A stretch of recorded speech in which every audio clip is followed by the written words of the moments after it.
Ok, ça y est, nous sommes live. Premièrement, meilleurs vœux et bonne année 2020 à toutes et à tous. Ici, c'est Nadi et Sacha Kilembe du JCTweam TV.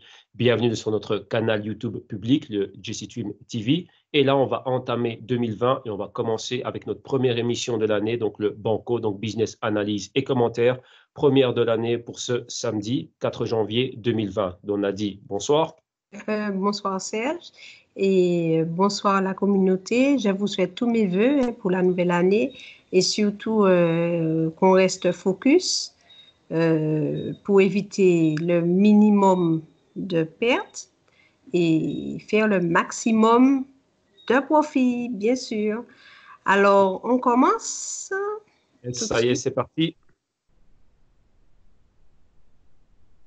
Alors, le Bitcoin a une fois de plus clôturé une année loin des estimations du consensus général.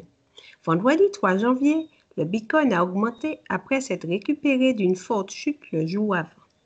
La thèse du digital gold fait son grand retour suite aux tensions au Moyen-Orient, engendrant la hausse du BTC et du gold.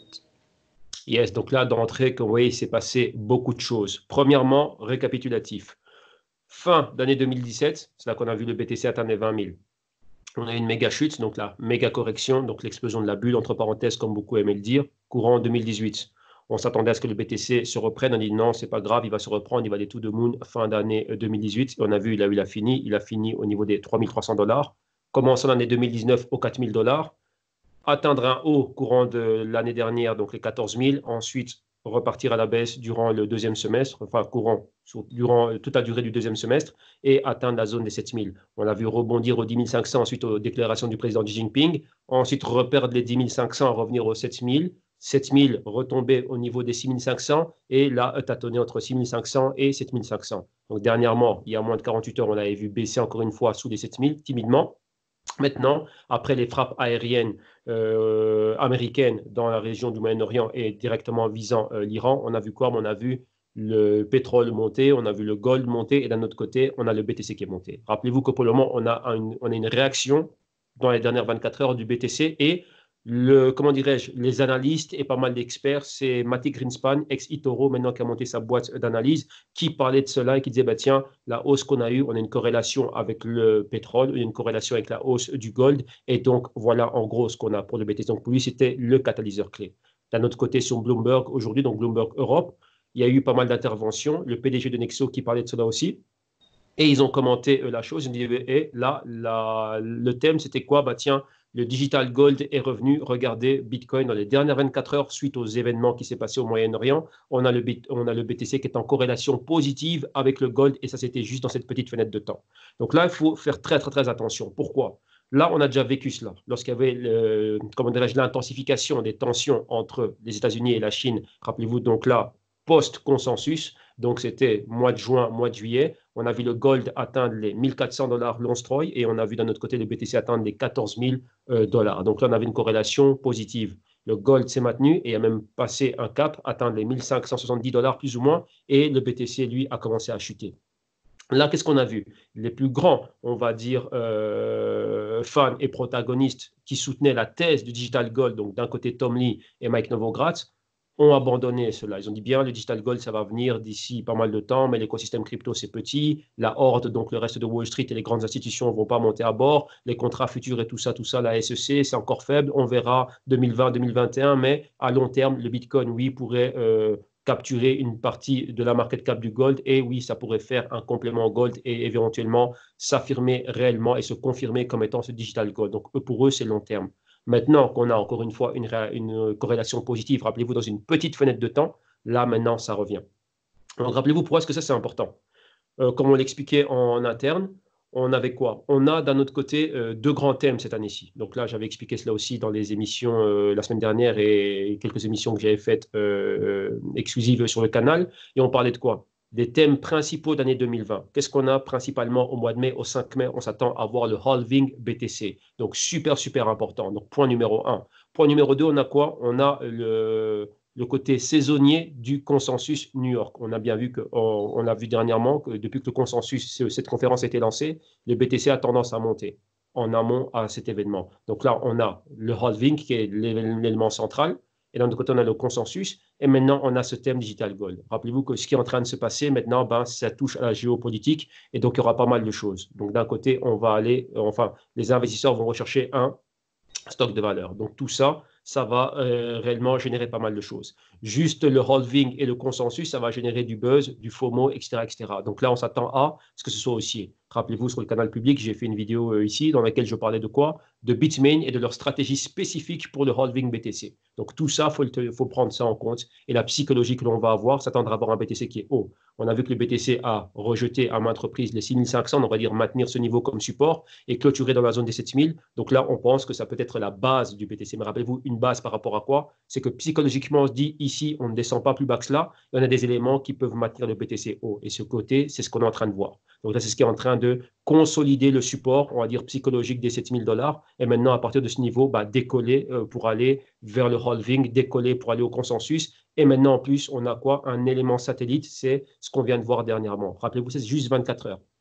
Et on a déjà vu ce côté digital gold, encore une fois, être mis à l'épreuve courant du mois de juin et du mois de juillet. Donc maintenant, c'est, on va dire, examen de repêchage. On verra exactement, bah, tiens, qu'est-ce qui va se passer à ce niveau-là. Donc là, voilà, en gros, cette psychologie. Donc là, comme vous le voyez, le BTC, en termes de ce que vous voyez là, c'est sa performance weekly, flats positif. On est remonté aux 7300. Rappelez-vous, il y a quelques temps, on était moins de 24 heures, enfin 48 heures, maintenant on était sous les 7000. Là, on s'est récupéré. La market cap, elle, par contre, il n'y a pas eu de nouvelle injection de capitaux. On est toujours sous les 200 milliards de market cap et le BTC domine toujours à 68%. OK? Donc voilà, pour l'introduction, on a dit slide suivant, s'il te plaît. Alors, crypto écosystème au 4 janvier, weekly.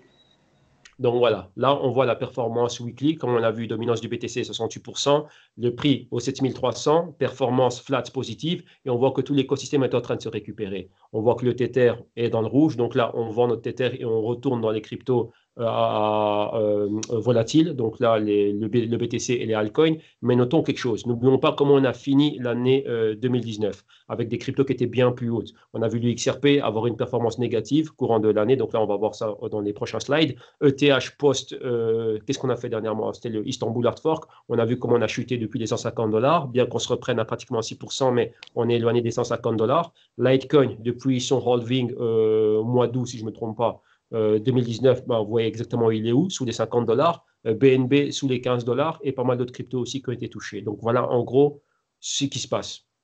Maintenant, on a une réaction suite aux événements des dernières 24 heures, donc là du vendredi 3 janvier. Donc là, ça ne fait que commencer, on verra comment cela va se développer. Donc là, c'est très, très, très important d'être super, super vigilant par rapport à tout ce qui est en train de se passer. OK? Donc on poursuit, Nadie, s'il te plaît, slide suivant.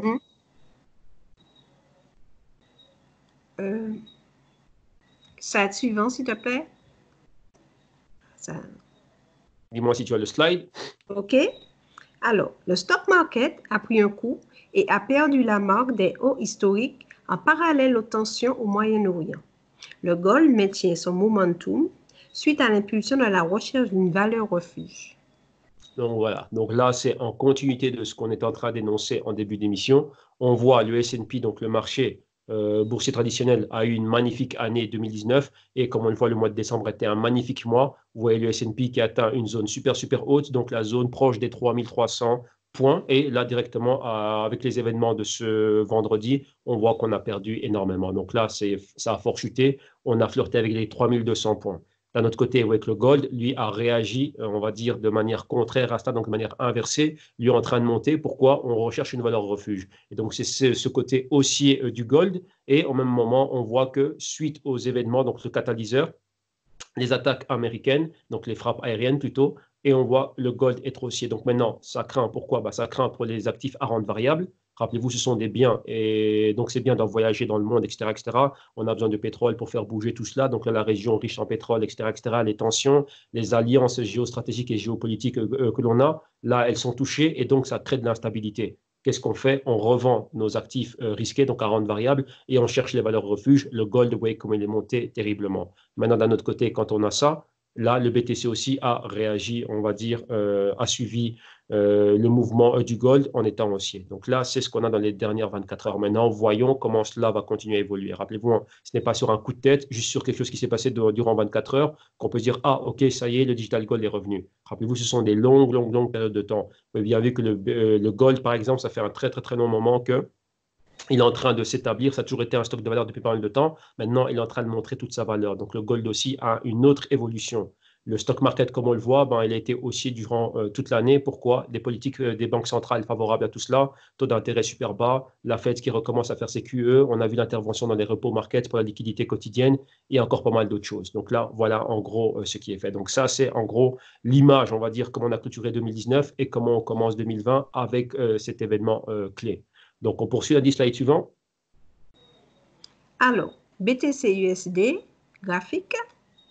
Yes. Alors, qu'est-ce qu'on constate ici? Lorsqu'on regarde l'évolution, on a des points clés. Comme vous voyez à l'écran, on a la zone des 9000, mais nous, ce qui nous intéresse, c'est la zone des 7500 et des 6500. Comme vous voyez, on a touché les niveaux, les 6500, on les a touchés par 2 fois, et on est retourné au niveau des 7500, on a rejeté ce niveau. Et là, maintenant, où on a les 2 moyennes mobiles journalières, donc en bleu turquoise, celle de 7 jours, en rose fuchsia, celle de 30 jours, vous voyez que le prix est légèrement au-dessus de ce niveau. Donc là, c'est là où on est. Donc, on a les 7000 comme support, les 7500 comme résistance. Si on passe ce niveau, on peut monter un peu plus haut et atteindre la zone des 8000 $. Si on passe les 8000 $, le BTC pour monter aux 9000. On va s'arrêter aux 8000 $, comme vous voyez à gauche de l'écran. Les 8000 $ sont à un niveau qui est super, super important. Pourquoi? Parce que c'était une ancienne, c'est un ancien support. Donc, c'est un niveau qui était super, super important avant que l'on chute. Donc là, c'était fin du mois d'octobre. Et c'est dans cette fin du mois d'octobre qu'on a eu les déclarations du président Xi Jinping qui a fait pumper le prix du BTC, donc de 7500 atteindre les 10 500. Et depuis lors, vous voyez comment on a pratiquement annulé tout ce mouvement. Donc là, tout ce buzz, etc., tout ce que ça a généré. Revenir au niveau des 6500, mais on se maintient. Donc, vous voyez qu'on a un niveau on a une évolution, on va dire, on a un spread qui est super, super important. Si on prend le max de ce spread, donc là, ce qu'on voit à partir de fin novembre jusqu'à aujourd'hui, c'est les 6500 comme support et la zone des 7750 comme résistance. Et donc là, on est en train d'opérer dans ce mouvement, enfin dans ce range horizontal. Donc voilà en gros ce qu'on constate. Maintenant, on s'attend à, si on a une continuité aux tensions, on va dire une continuité au mouvement que l'on voit là, donc ce mouvement aussi qui a été généré par les tensions qu'on a au Moyen-Orient, on pourrait voir un BTC continuer à monter dans les prochaines 24 heures. Donc passer le cap des 7500 $ et voir si on peut aller bien plus haut. Donc première target, retester l'ancien support des 8000 $, maintenant au niveau de résistance, mais en perforant la zone psychologique, enfin zone intermédiaire des 7750. Donc voilà pour le BTC. On poursuit Nadi, s'il te plaît, slide suivant. Les altcoins ont eu une performance ultra négative en 2019. Ethereum et le XRP de Ripple ont eu un bilan ultra négatif. L'année 2020 doit et va mettre en lumière les cas d'utilisation réels. La compétition est et sera féroce. Le sujet brûlant sera l'évolutivité et les jalons ambitieux des feuilles de route des différents projets blockchain de premier plan. ETH 2.0, EOSIO 2.0, NEO 3, BSV. Comment les alts réagiront au halving BTC? Yes, merci Nadi. Donc là, comme vous le voyez, on a une fiche qui reprend le trio de tête, donc BTC, ETH et XRP. Et on voit la performance yearly. Donc yearly, c'est où ils étaient au 4 janvier. Donc là, c'est clôture au 3 janvier. Donc au 3 janvier 2019. Maintenant, au 3 janvier 2020, qu'est-ce qu'on voit? Il n'y a que le BTC qui a eu 91%. Donc là, on va arrondir à 100. Le BTC a commencé dans une zone au-delà des 3500, entre 3500 et 4000, 4000 plus ou moins. Donc là, ça nous fait plus ou moins ces 91% de performance positive. D'un autre côté, ETH, vous avez bien vu qu'on a quoi? On a une performance annuelle de moins 13%. Et XRP, à un moment donné, on était à du moins 50%, donc pratiquement moins 46%. Donc le trio de tête, performance négative. Et chacune de ces cryptos est une crypto leader dans sa section BTC pour les digital currencies et les cryptos de privacité qui sont des digital currencies avec la privacité en leur sein. ETH qui est le leader des plateformes et XRP, transfert transfrontalier, donc tout ce côté mécanisme de transfert de valeur. Donc voilà en gros ce qui est mis en avant. Donc, on voit bien que le BTC se sauve en tant que stock de valeur d'un autre côté, vu que le côté peer-to-peer électronique cash, donc moyen d'échange, ce n'est pas ça qui est développé pour le moment au niveau du BTC. Donc, c'est ça, tout ce côté spéculatif, etc., etc., et entre parenthèses, digital gold. Maintenant, on voit les performances, comme on vient de le voir, donc performances négatives. Voilà comment on commence 2020. Maintenant, qu'est-ce qu'on a? On a vu déjà tout ce qui s'est passé. Rappelez-vous que maintenant, on n'a plus ce côté spéculatif. Maintenant, les intervenants sont de plus en plus sophistiqués et on est en train de créer une infrastructure. Et vu qu'on est en train de créer cette infrastructure, pourquoi on l'a créée? On l'a créée pour réellement faciliter l'introduction de l'adoption de masse. Donc maintenant, chaque intervenant, chaque blockchain, entre parenthèses, doit réellement mettre en avant des véritables cas d'utilité. Et pour cela, comme on voit maintenant, on a quoi? On a des nouvelles itérations de pas mal de blockchains. Ethereum, très connu, Ethereum 2.0 qui doit arriver. On a EOS-IO version 2 qui est déjà sortie, mais il y aura pas mal d'itérations 2.0, 2.1, etc., etc. Neo est en train de se réorganiser, Neo 3. BSV aussi, ils vont faire un hard fork d'actualisation, pardon, ce sera au mois de février, si je ne me trompe pas. Il y a encore pas mal d'autres projets. Donc, Tezos et tout ça, Stellar, tout ce qui est en train de se faire, Cardano, le chez les testnets et tout ça et tout ça. Donc, il y a beaucoup de choses qui sont en train de se faire. Et maintenant, c'est quoi? Réellement, montrer que notre blockchain fonctionne et qu'on ait des véritables cas d'utilité. Donc, ça, en gros, c'est ce qu'on veut voir. Et d'un autre côté, rappelez-vous, comme on en parlait au début de l'émission, on a l'événement halving. Maintenant, on sait bien qu'il y a toujours une connexion entre le BTC et les altcoins. Comment vont réagir les altcoins par rapport à cela? Pourquoi je dis cela? Il y a beaucoup de pairs où le BTC est la monnaie de croisement. Donc ETH BTC, XTZ BTC, ADA BTC. Maintenant, avec ce halving, le catalyseur que ça va générer et surtout ce qu'on a vu dernièrement, comment les altcoins vont réagir? Donc là, ça va être une année qui va être super, super, on va dire, qui a son lot de complexité et qui a son lot de prise de tête, si je peux dire ça comme ça, et on verra comment le tout va évoluer. Mais la chose qui est clé, c'est vous, surtout vous, l'audience, comment vous allez vous positionner par rapport à cela. Donc c'est très important. Ceux qui veulent trader, jouer la spéculation, et d'un autre côté, ceux qui pensent accumuler pour faire des holdings long terme, etc., etc. Là, maintenant, les points d'entrée vont être clés. Donc, la stratégie, comment il faudra la peaufiner et affiner le tout, et naviguer cette année 2020. Déjà, le premier semestre s'annonce déjà turbulent. Donc, il y aura beaucoup, beaucoup de turbulences. Donc là, comment est-ce qu'on va naviguer tout cela? OK? Donc, on poursuit. Nadi, slide suivant, s'il te plaît.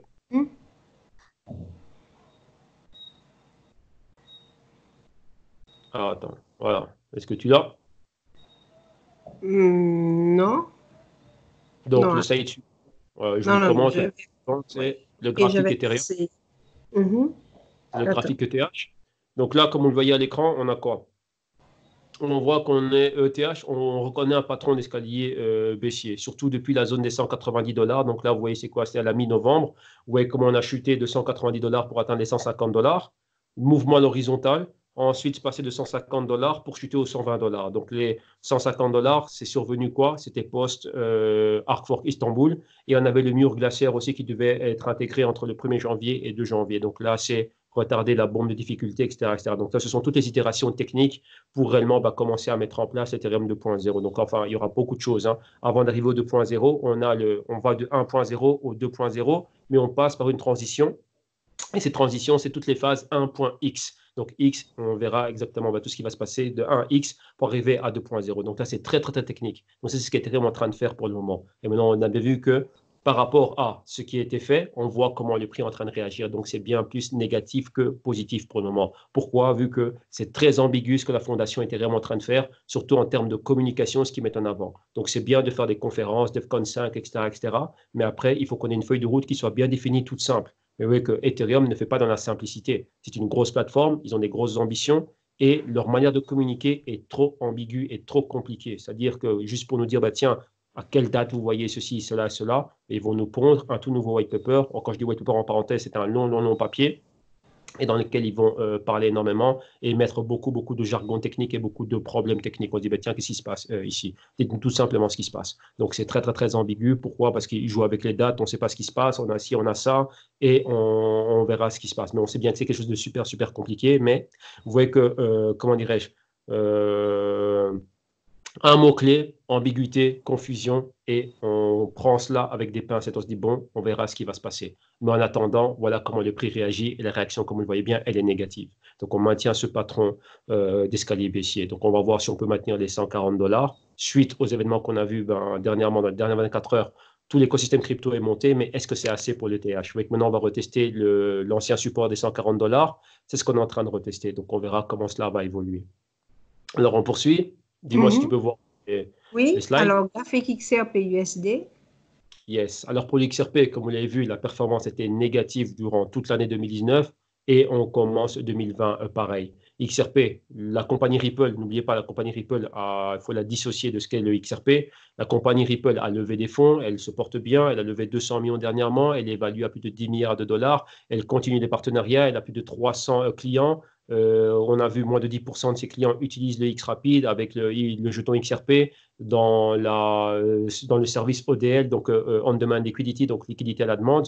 Donc voilà, on verra comment le tout va continuer. On a vu des déclarations du PDG Brad Garlinghouse et il s'attend à ce que 2020, il continue à avoir de plus en plus de partenaires et qu'il y ait des phases de test avant de passer en production. C'est quoi phase de test? Intégrer le ODL via le X-Rapid et ensuite commencer à l'utiliser. Donc là, c'est un très, très, très long processus. Donc là, ce n'est pas quelque chose qui va être fait du jour au lendemain. Rappelez-vous que le XRP et Ripple tentent réellement de perturber et de mettre fin à l'hégémonie de Swift. Et donc là, faire en sorte que l'argent, donc l'Internet des valeurs, que l'argent réellement circule bien, bien, bien plus rapidement. OK, donc là, voilà en gros ce qu'ils sont en train de faire. Mais pour en revenir au prix, on voit on a quoi? On a deux niveaux clés. Un, on a la résistance des 20 cents et numéro 2, le support des 18 cents. Donc on voit clairement le patron baissier et on pourrait continuer à évoluer comme ça, donc en escalier baissier et pourquoi pas reperforer les 18 cents et être bien plus bas. Ça, c'est si on maintient le momentum baissier, chose que l'on voit clairement qu'on est dans un canal baissier. Maintenant, avec les événements que l'on a vus et ce catalyseur haussier que l'on a eu,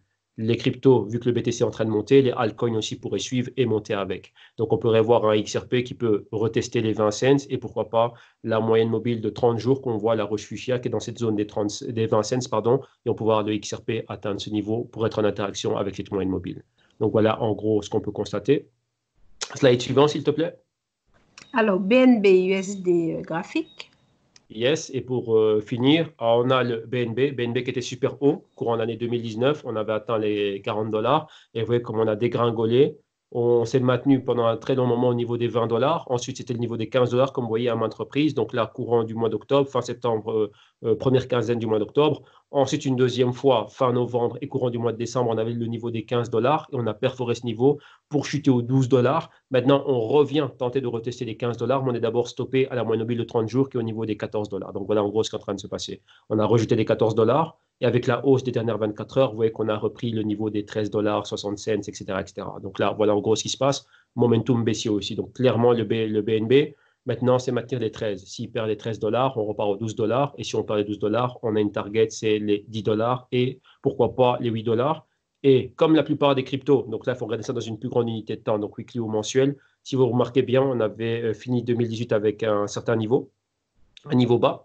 On est monté courant d'année 2019, donc durant le premier semestre. Deuxième semestre, on a complètement annulé tous les gains qu'on a eus durant le premier semestre 2019 et revenir au niveau du support. Donc effectuer ce qu'on appelle un double bottom. Et certaines cryptos ont perforé ces niveaux bas pour aller encore bien plus bas. Et donc des cryptos comme le BTC, un exemple, pour vous repérer, le BTC c'était 3300. On est monté aux 14 000. Maintenant, on s'attend à pourquoi pas revenir aux 3300. Mais avec ce qui est en train de se passer, maintenant, on voit qu'il est limité aux 7 000. Donc là, limité, on va dire c'est un bon support et il pourrait décoller. Donc on aurait 3 000, 7 000, ça fait un bas et un bas plus haut. Donc là, ça peut être quelque chose qui peut être haussier vu les catalyseurs que l'on a. Donc lui, il serait sur une rampe de lancement. Si on maintient ce côté psychologique de halving, consensus et les tensions qu'on voit dernièrement. Et d'un autre côté, pas mal d'autres cryptos n'ont pas n'ont pas le standing du BTC et elles ont plongé fortement. Donc voilà en gros ce qu'il faut retenir. Donc là, ça c'est tout ce qu'on a en réserve pour vous. Donc là, on a fini.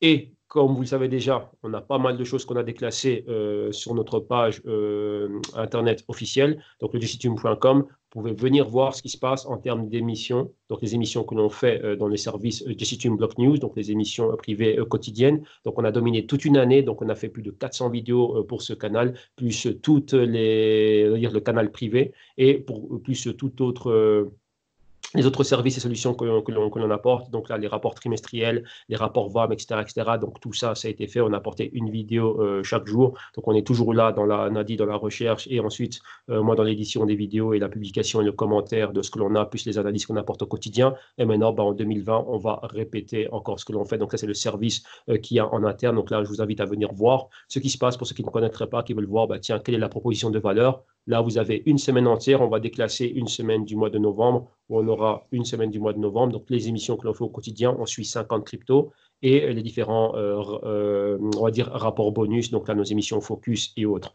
Donc, il y aura bientôt des vidéos publiques ici sur ce canal public où on va expliquer un peu plus ce qui va être fait et quelques présentations de différents services et des vidéos comme j'en fais souvent de temps en temps, donc où on commente quelques news ou quelques points. Donc là, il y aura beaucoup, beaucoup de choses qui vont arriver cette année-ci en 2020 et on va tenter d'améliorer les services et la manière dont c'est publié et dont c'est communiqué.